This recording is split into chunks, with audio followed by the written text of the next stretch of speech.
안녕하십니까. 12월 29일 수요일 모닝 브리핑입니다. 먼저 미국 주식 결과 이 PIMG.com 통해서 보도록 하겠습니다. 다우나스닥 S&P 3대 지수 상승 마감했습니다. 다우 지수는 83.51포인트, 나스닥은 40포인트, S&P 500 지수 4.46포인트 상승 마감했습니다. 그러나 전반적으로 이제 미국 시장 분위기는 좀 혼조세란 표현을 좀 많이 쓰고 있죠. 준비한 내용도 보게 되면 11월 월가의 격렬한 랠리가 좀 지나칠 수 있다는 투자자들이 좀 신중한 모드로 좀 접어들고 있다. 이렇게 좀 볼 수 있겠습니다. 물론 이제 막판에 한 5분 전, 10분 전에는 미국 증시 흐름이 약간 약보합 정도 있었죠. 그러나 이제 종가의 나스닥 같은 경우는 상승 반전하는 그런 모습을 좀 보여줬습니다. 자, 왜 신중한 좀 모드로 들어가야 되냐? 이런 얘기 좀 많이 등장하죠. 일단 VIX 이 변동성 지수가 팬데믹 수준 정도의 팬데믹이 일어나기 전, 그러니까 팬데믹 일어날 때 주가 곤두박질 칠 때 있지 않습니까? 그 수준까지 좀 떨어져 있다. 그런 얘기가 이제 슬슬 좀 등장하고 있고요. 아울러서 차트상 이제 지수 흐름을 좀 보더라도 좀 추가 상승이 강력하게 이렇게 나오는 건 아니지 않습니까? 계속 지금 나스닥 지수입니다만은 최근 한 4거래일, 5거래일 정도 횡보를 좀 하고 있죠. 물론 이런 흐름에서 미국 시장이 더 치고 올라갈 수도 있겠지만 치고 올라갈 수 있으려면 이번 주 미국 현지 시간으로 이제 목요일 발표되는 이제 PCE 지표가 얼마나 향후 이제 금리 인상을 좀 종료하고 내년도 상반기 이후에 금리 인하 가능성을 내비치는 그런 이제 시장에 좀 부합하는 이 데이터가 좀 나오면 한 번 더 치고 올라갈 수도 있겠습니다만 지금 현재로서는 좀 기간 고점, 그러니까 단기 고점에서 기간 조정을 좀 보이고 있는 측면이죠. 자, S&P 500 지수도 역시 마찬가지입니다. 좀 오르다가 이제 윗골이 좀 달기도 하고 이런 흐름을 좀 보이고 있다는 거죠. 그렇기 때문에 이 11월 랠리 여러분에게 11월 초에 공식적으로 한번 제 포트폴리오를 좀 언급하기도 했고 그랬습니다만은 단순 참고용으로 말씀드리긴 했습니다만 이때부터 쭉 좀 올랐죠. 미국의 대표적으로 마이크로소프트, 애플, 그 다음에 엔비디아, 테슬라. 아울러서 ETF는 지수 관련 ETF, 3배짜리 ETF, 그 다음에 XLK나 반도체, SOXX 이런 게 지금 이제 주도를 좀 하고 있는 거 아니겠습니까? 그러나 이제 그러한 것들도 다소 탄력은 좀 약간 좀 둔화되고 있다 이렇게 볼 수 있겠고요. 자, 본 김에 원달러 환율 NDF에서 1287원대로 전날 대비 9.87원 하락했고요. 10년물 국채금리는 4.33%까지 떨어졌습니다. 일단 10년물, 2년물 계속 하락하고 있죠. 이 부분이 시장의 어떤 투심을 긍정적으로 계속 이끌어가고 있습니다. 오늘은 또 하락한 배경 있죠. 조금 이따 말씀드리겠습니다. 반도체 ETF는 511.71달러. 이것도 지금 며칠째입니까? 이날 고점 치고 그 이후부터 5거래일 동안 기간 조정을 좀 보이고 있죠. 탄력이 좀 둔화된 그런 모습입니다. 자, 준비한 내용 볼까요? 이 연준의 가장 매파적인 인사 중에 한 명이죠. 관리 중에 한 명, 크리스 월러가 좀 부드러운 어조로 좀 바뀌었습니다. 이제 경기 냉각 징후가 목표 인플레이션율 2%로 되돌릴 수 있다고 말하고 약간 이제 경기가 좀 냉각되는 징후가 보이고 있다는 얘기죠. 그리고 이제 추가 금리 인상이 필요한지 확실하지 않다. 이렇게 약간 비둘기파로 변한 건 아니고 부드러운 좀 어조로 바뀌었다. 이 월러의 발언 이후에 국제 수익률이 하락했다는 거죠. 이렇게 월러 발언 이후에 이렇게 뚝 떨어졌네요. 2년 물짜리가 14 베이시스 포인트 하락한 4.75%, 10년물은 아까 4.33이었죠? 네. 4.33까지 떨어졌네요. 자, 주 후반에 3분기 GDP 업데이트. 수요일 날 나오죠. 현지 시간으로. 그다음에 목요일, 미국 현지 시간으로 목요일 날 개인 소비 지출. 이게 또 어떻게 나오냐에 따라서 상황이 좀 달라졌습니다. 자, 이 부분은 제가 지금 업데이트를 좀 안 했네요. 네, 이 부분은 조금 전에 봤으니까 넘어가겠습니다. 네.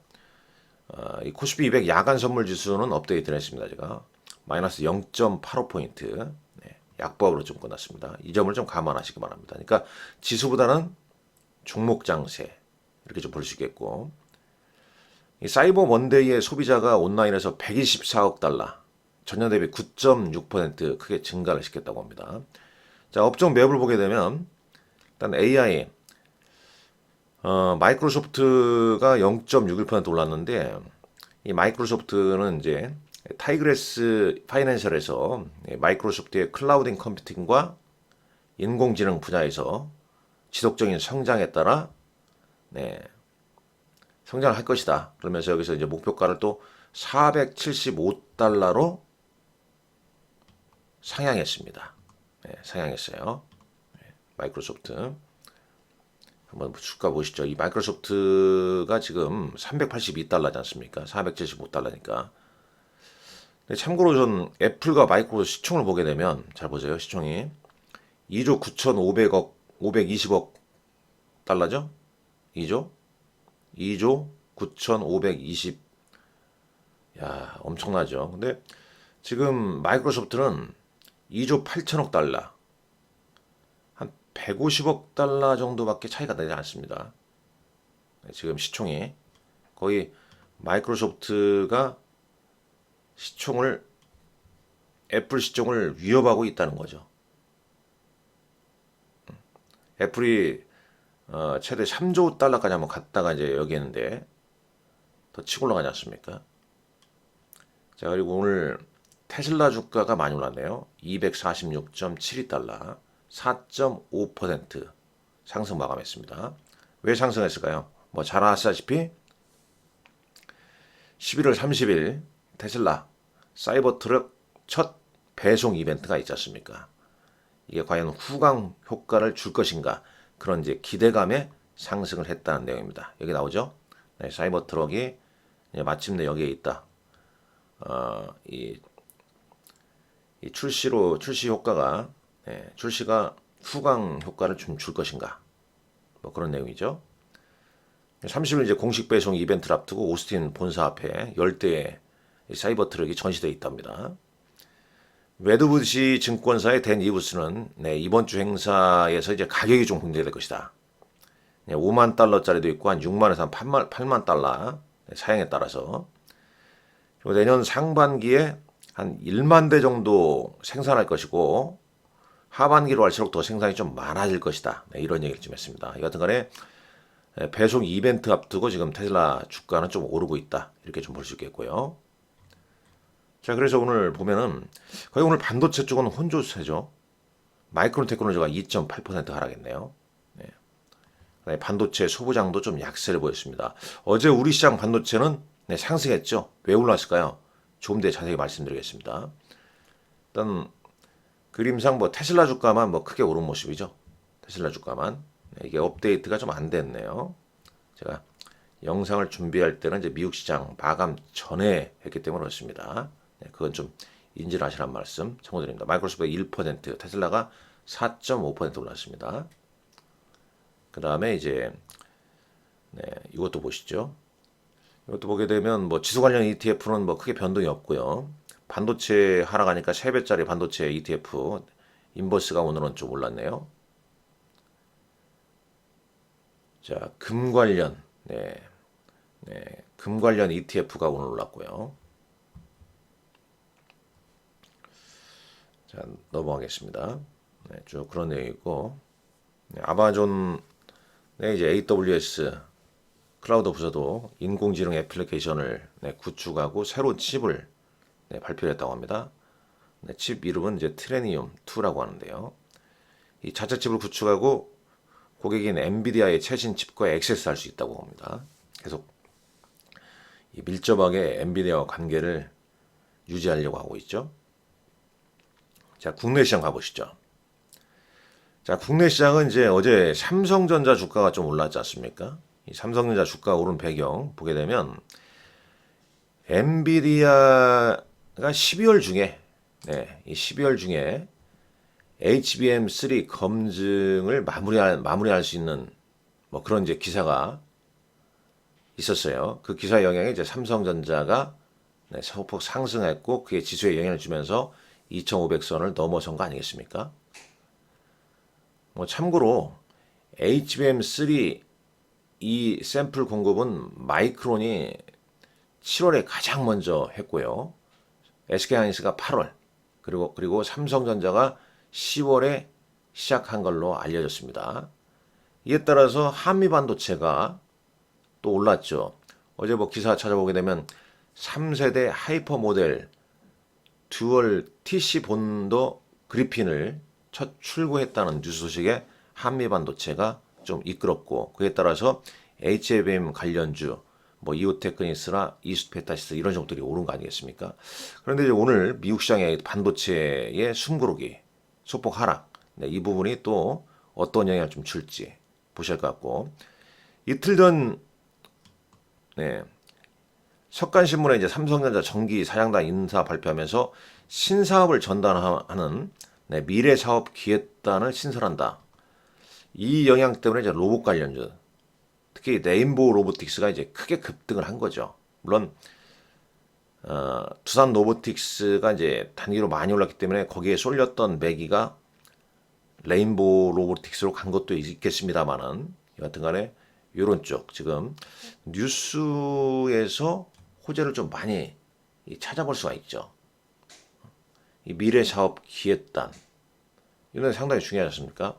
이에 따라 일단 레인보우 로보틱스가 급등을 했다는 점, 당연히 이제 두산 로보틱스와 시총 격차를 좀 좁히고 로봇 중수용줄도 이제 동반 다 올랐죠. 뭐 T 로보틱스가 12%, 뭐 로보티즈가 5.6% 이렇게 올랐습니다.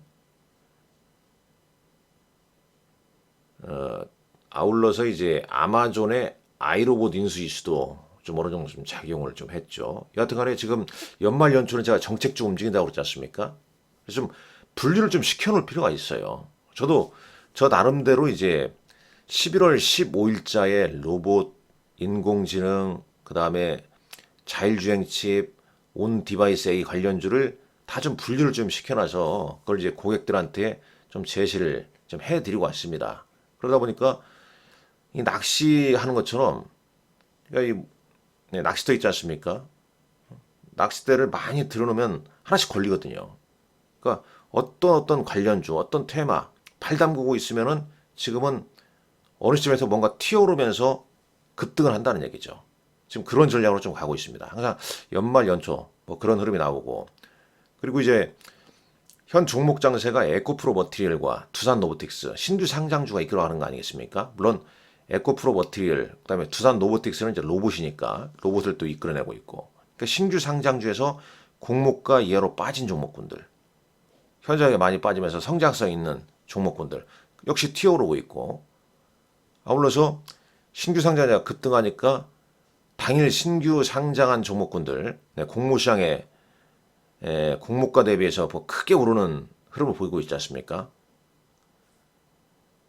다만 또 이제 단기 이런 종목이 이제 너무 많이 오르니까 단기 급등에 따라서 변동성은 언제든지 저는 나올 수 있다고 보고 있어요. 언제든지. 그 점은 좀 아셔야 할 것 같습니다. 특히 이제 지수는 지금 현재 지수는 외국인들이 현물은 좀 순매도를 좀 보이고 있지 않습니까? 이 차익거래 성격으로 지수의 어떤 상방을 좀 제한하고 있다는 거죠. 그리고 종목별로는 주식 선물을 좀 매도하고 있지 않습니까? 그러니까 주식 선물에 포함된 대형주가 더 치고 올라가다 보니까 지수는 좀 제한적일 수밖에 없다는 거죠. 그런 이제 종목 장세로 좀 대응할 수밖에 없는 거다. 이렇게 보는 거죠. 그래서 이렇게 이런 기사랄지 뭐 이런 여행, 로봇, AI, 자율주행, 바이오 헬스케어, 그다음에 온 디바이스 AI. 온 디바이스 AI를 챗GPT한테 물어보면 잘 모르더라고요. 엣지 디바이스 AI라고 하면 잘 알던데. 네, 일단 이런 흐름이 좀 나오고 있다. 오늘도 거의 뭐 이런 이제 관련주가 상당 부분 한 바퀴 돌았기 때문에 물론 안 돈 것 중에서는 순환매가 좀 이어질 가능성이 높다. 그러나 이들 종목에 따라서 변동성이 커진다는 거죠. 에코프로 워틀 같은 경우도 어제 장중에 뭐 마이너스 10% 넘게 급락했다가 차익 매물 나왔다가 장 후반에 쫙 땡기고 말이죠. 이게 변동성 아니겠습니까? 빠사오팔 전략으로 가야지. 빠오 빠지면 오르면 사고 내리면 팔고 이 전략으로 가면 큰일 납니다. 안 됩니다. 수급 3거래일지 순매도 이어지고 있죠. 외국인들. 코스닥은 기간 순매도 이런 흐름이 좀 나오고 있고요. 자, 지수는 일단 삼성전자 영향 때문에 2,521포인트를 끝났고 코스닥 조금 올랐습니다. 자, 시간의 단가에서 어떤 종목 올랐는가 잠깐 볼까요? 자, 코스피에서는 대성에너지하고 대성산업, 네, 우진 뭐 이런 종목들이 좀 움직였고요. 자, 코스닥은 거의 뭐 개별 종목군들이 움직였네요. 네. 자, 퀄리타스 반도체 신규 상장주에서 좀 움직인 종목도 있고요. 자, 넘어가시죠. 자, 특징주, 이게 특징주입니다. 에코프로머티얼. 이게 오전장에는 이렇게 이만큼까지 급락했다가 오후에 이렇게 크게 올려버린 거 아닙니까? 레인보우 로보틱스, 삼성의 미래사업 기획단, 네, 거래가 들어왔죠. 급등했습니다. 11월, 여기 뭐 11월 1일자에, 11월 1일자에 이게 제가, 11월 2일자네요. 레인보우 로보틱스를 여기다 이렇게 좀 저 한번 참고하려고 이렇게 올려놨지 않습니까? 일단은 이렇게 좀 정리를 좀 나름대로 좀 했습니다만은 항상 정리하는 게 중요한 것 같아요. 정리하는 게 중요합니다. 뭐 이런 흐름을 이제 저하고 같이 하실 분들은 제 증권사 고객이 되시면 됩니다. 증권사 고객은 뭐 간단하죠, 여러분들. 여러분들도 다 증권사 이용하면서 하지 않습니까? 무료이고 제가 또 제 고객이 되게 되면 제 코멘트를 좀 제시하면서 증권사 직원이기 때문에 고객에게 종목 제시해드리고 매수 시점, 매도 시점 말씀드리면서 함께 하고 있습니다. 궁금하신 분들은 저한테 메일을 보내십시오. 그러면 제 고객이 되는 방법을 제가 메일로 보내드리겠습니다. 자, HPSP 어제 반도체 대장주기 거래했죠. 신고가입니다, 이거. 자, 쭉 보시죠. 지금 투자 경고인 에코프로머티얼이 크게 올랐다는 얘기죠. 13만 원 돌파했고 쭉 보면 뭐 테마주, 그렇죠? 정치 테마주는 관련이 없습니다. 그런데도 그냥 묻지 마시고 올라오는 게 정치 테마주죠. 쭉쭉 보게 되면 여기 보게 되면 오전에 에코프로머티얼가 투자 경고 종목 중에 10% 급락세. 근데 또 급등을 하고 오후에 이렇게 변동성이 큰 건 항상 좀 주의를 하셔야 됩니다. 두산로봇 키 맞추기 레인보우 로보틱스 급등. 지금 시장이 이런다니까요. 그냥 종목으로 순환매 돌리고 그런 겁니다. 뉴스 영향 정책 이런 게 영향을 좀 주고 있다 이렇게 보시면 되겠습니다. 그만큼 이제 변동성이 심해질 수 있다는 점은 항상 유의를 하셔야 됩니다. 코스피 외국인들 어제 삼성전자, 삼성바이오로직스를 순매수했고 한미반도체 샀네요. 기간 삼성전자, 삼성전기 순매수했습니다. 테슬라 배송 이벤트 앞두고 테슬라 관련주도 좀 움직임이 좀 나오고 있죠. 어제 연기금 순매수한 종목분들 보시죠. 두산로보틱스, 하나오션, 삼성전기. 자, 코스닥은 외국인은 HPSP, 레인보우 로보틱스를 순매수했네요. 반면에 이제 기관은 에코프로비엠, 레인보우 로보틱스, 알테오젠을 순매수했습니다. 레인보우 로보틱스가 어제 외국인 기관 순매수입니다. 3호에서도 어제 레인보우 로보틱스를 가장 많이 순매수했고 연기금은 디자인 하우스 관련주 에이징랜드를 순매수했네요. 자, 오늘도 신규 상장 종목 하나 상장하죠. 네. 에이텀이라는 종목이 공모가 18,000원에 상장합니다. 나머지 쭉 있는데 이 도쿄 국제 로봇 박람회가 예정돼 있고 일론 머스크의 뉴욕 타임즈 딜북 서밋 인터뷰가 예정돼 있다고 합니다. 자, 오늘도 여러분들 성공 투자 하시고요. 날씨가 매우 좀 거칩니다. 건강 유의하시라는 말씀 드리겠습니다. 감사합니다.